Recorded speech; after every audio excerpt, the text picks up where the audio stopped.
Hey, welcome to another episode of Car Smarts Radio. My name is Steve Saffier. Thank you so much for listening today. And if you're listening to the podcast, thank you for downloading and pushing play.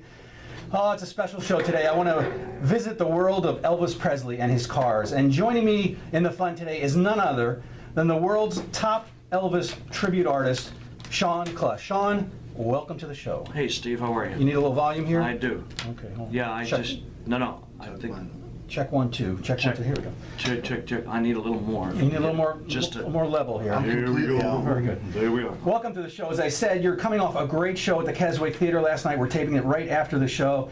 And I want to thank the Keswick for providing tickets to my listeners and allowing Car Smarts to help promote the show. How did it go tonight? Oh, it was good, and I know that because I didn't want to get up this morning. And do my show. I appreciate that. Sorry, Steve. I've often said that you have been doing Elvis longer than Elvis did Elvis, at least the jumpsuit era, the touring years, as they say, or the concert years, as Danny says. You've been doing this since you're about 18, is that right? In a professional sense, but all through high school, since I was little, I was a little kid. Yeah, and professionally, we're going to get into the cars. I know listeners are wanting to hear about Elvis's cars, but I want to hear about you. You're a Pennsylvania native, is that right? Yeah, born and raised a little town called Pittston, if anybody knows where that's at. It's in Scranton, Wilkes-Barre, up in the right nice corner of this beautiful state. It's at the end of the Northeast Extension, as I like to say. At the end of the rainbow. It's going to be a musical show today, I can tell, of course. At some point, you got into regional tribute artist competitions, and in 2007, you won the very first Ultimate Elvis Tribute Artist Contest, which was sponsored by Graceland and Elvis Presley Enterprises. Tell us a little bit about that experience and what happened following the win there. Man, you know what? It was probably almost like the seal of approval. Kind of like that, and it was one of those things. And boy, I'll tell you what, the people who judged it were, guys who were around Elvis. Joe Esposito, Joe Mascale, what's his name? Joe Gershio. Yeah. Jerry Schilling. So, and these guys are all my friends. You know what I mean? So it's everything just after that it just went like a late freight. Right. You know what I mean? We couldn't. There was no time to sleep. We just run, and not knocking it at all. Right.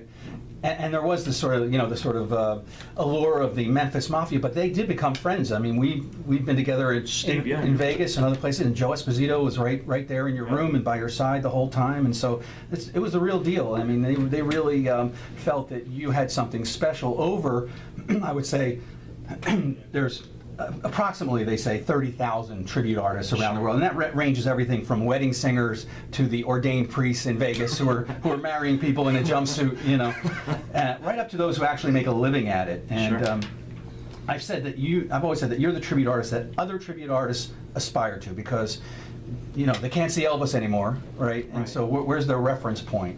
And I can attest that when we were in Vegas and we were walking through the casino during an Elvis festival, everybody wanted to meet Shawn because he was the not only the first champion, but has a little something on stage. And Joe Esposito, on Elvis's right-hand man, really backed that up. Well, thank you, Steve. I appreciate that. I'm glad you felt that way. Yep. Now there's a level of I think job security in the Elvis tribute world that non-Elvis fans can't understand. There are dozens of Elvis festivals and events around the world, and people keep coming out to see them. Tell me about, he's been gone 42 years. We just celebrated the anniversary of his death. It's unbelievable that you still fill arenas. It is. It's utterly unbelievable, and I say this as part of the show before we do a certain song that I won't mention, but after 10 years after he passed, they said, well, it'll be done after 10 years. Didn't happen. I said it after 20 years. It's after 30 years. 42nd anniversary, and I say this, and I say, look around. You're still here. Absolutely. It's all ages. So we were at the Keswick last night. There were kids sitting in front of me, and people are bringing their kids out. The music is the best there's ever been, in my opinion. Now, we have a lot of car guys who listen to this show, and some of them are in that generation, 50, 60, 70, even 80 years old, who remember Elvis. And I just want to encourage people to go to ShawnKlush.com and follow Shawn. You're on Facebook as well, and Instagram and all the rest, and figure out where he's at and try to get out and see him. And hopefully he'll come back to the Philadelphia area where Car Smarts Radio can help, promote his shows going forward. Tell us a little bit about growing up in Pittston. What was that like? Who had the fancy cars in Pittston? Not many people. There were some fancy houses and some fancy cars in Pittston. Yeah, there is. People of the. We're in Philly. It's okay. Oh, okay. People of the organized business, if you will, and there's. In fact, that's funny because there's a new movie coming out called The Irishman, and oddly enough, most of that took place in Pittston. Is that right? Yeah. Yeah, is that the one with De Niro was in it and stuff? And it hasn't come out yet? No, it'll be out pretty soon. Well, they've been making that a long time. Of course, well, because it's a big story, and the book that they wrote was called I Hear You Paint Houses. Mm-hmm. So it all falls into Pittston, and that's kind of our claim to fame, so to speak. Right. I don't know if that's the best thing to go by, but Because you're sort of between New York and Philadelphia, and so you've got different families live there. Right. And so so those were the fancy cars. I guess when you were a kid growing up in Pittston, you knew that if a Lincoln drove by or a Cadillac, that was. Well, Steve, we were raised in that time frame where a car was still a car. So if you saw Lincoln coming up the street, you had to get out of the way, Mm-hmm. because it took up the whole street and part of the sidewalk. Right. So if you've seen things like that when we were children, it meant something. That was somebody of some kind of stature. Right. Well, and we're going to talk about Elvis's sort of affinity for Cadillacs and Lincolns, and how that how that those brands meant something to him. What's it like traveling around the world? I mean, it's got to be hard work, obviously, to be in airports. You and I talk a lot when you're stuck in an airport, and a lot of traveling, and but adoring fans all over the place. You always tell the story when you were in Chile and singing a song. Tell that story. That was the most amazing thing in the world, and I felt both incredibly blown away, and I felt this big, man. I never thought I could feel that inadequate. But we're singing in the ghetto. And these people speak Spanish, and we're at a place called the Movie Star Arena, and it's sold out. There's 12,000 seats, sold out. I kid you not. I'll show you pictures, videos. No, it's there. So I'm on the stage and I'm singing in the ghetto. As the snow flies, and 12,000 people stand up strong and sing it back to me in English. Yep. And I could do nothing but put the microphone down and stare at them in disbelief. Wow. And the band continued, and they did the whole song, and they finished it, and I thought, man, this is incredible. And then that inadequate feeling came up, and it hit me, and I thought, he should be here to receive this, not me. Not me. I didn't make that. Yeah, I can't put my hooks into something that's not mine, but so there's a fine line between what you do and what kind of person you are and what but that's what I felt at that very moment. But it's an amazing thing, just amazing. Do you think that part of the reason that tribute artists sell out in South America, Australia, England, throughout the UK is the fact that Elvis didn't travel abroad, and that this is their opportunity, especially with you? Absolutely. There's no question. There's no question. Australia has to be one of the biggest fandoms. Man, they come out in droves over there.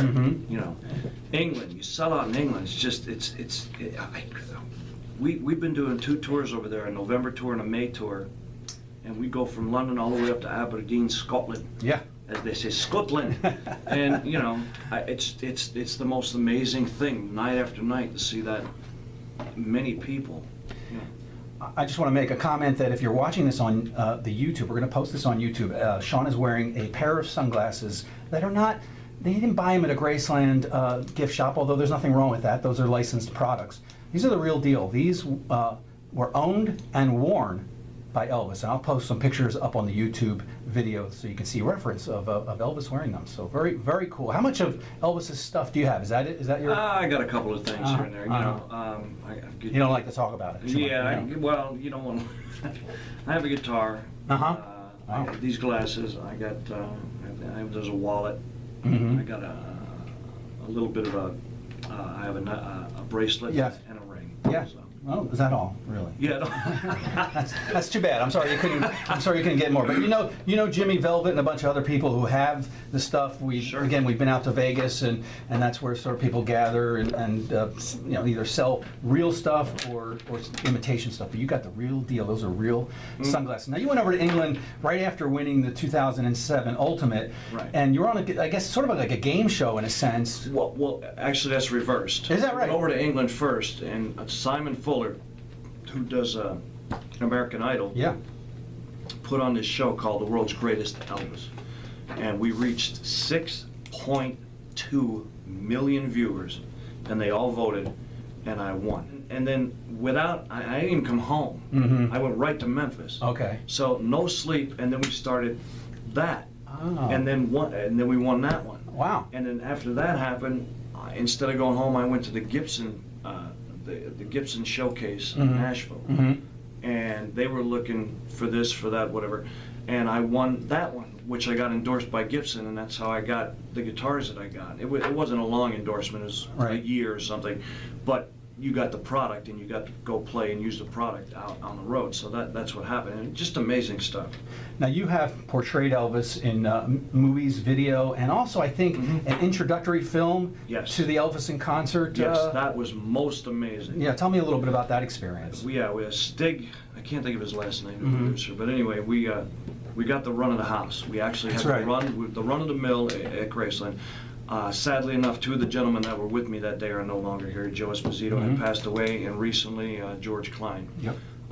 So it was me, George Klein, Jerry Schilling, and Joe Esposito, and we're physically in the house filming this beginning sequence, and they tell me, well, you got to start upstairs. Well, Which is generally closed to the public. that was, there's not many people, even when he was alive, that got to go up there. So I'm standing at the, through the door, and they open the door, and it's just, everything that you could imagine to think of as an Elvis fan is going through your head. Yeah. But this is business, so you have to remain business.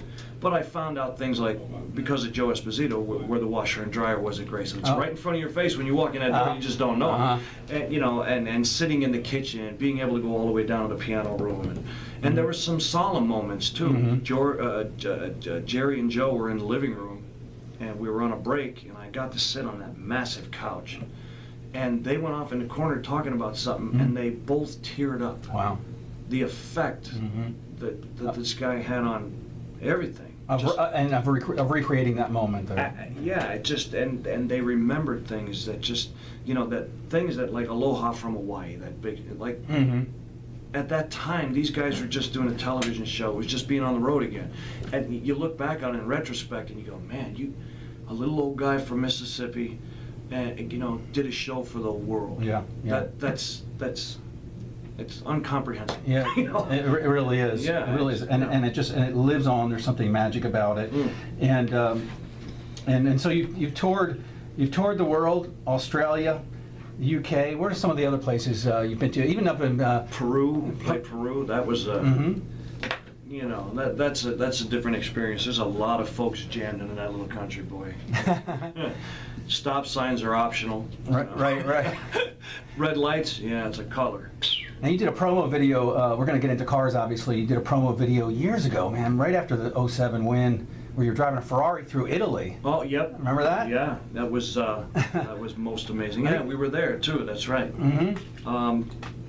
Just unbelievable stuff. By the way, the Ferrari was mine.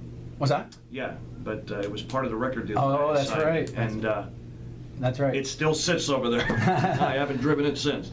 Well, we're going to get into your personal cars, what you're driving now, that's exciting, and what your favorite cars are, things like that. But we're also going to talk about the many cars of Elvis Presley. He was the consummate car guy. I mean, he made it happen, Absolutely. and he loved them a lot. So when we get back, we're going to talk more about what it's like touring the world. Man, we can talk all day about that, Well, you're not and more about the iconic car guy, Elvis Presley, right after these messages on Car Smarts Radio.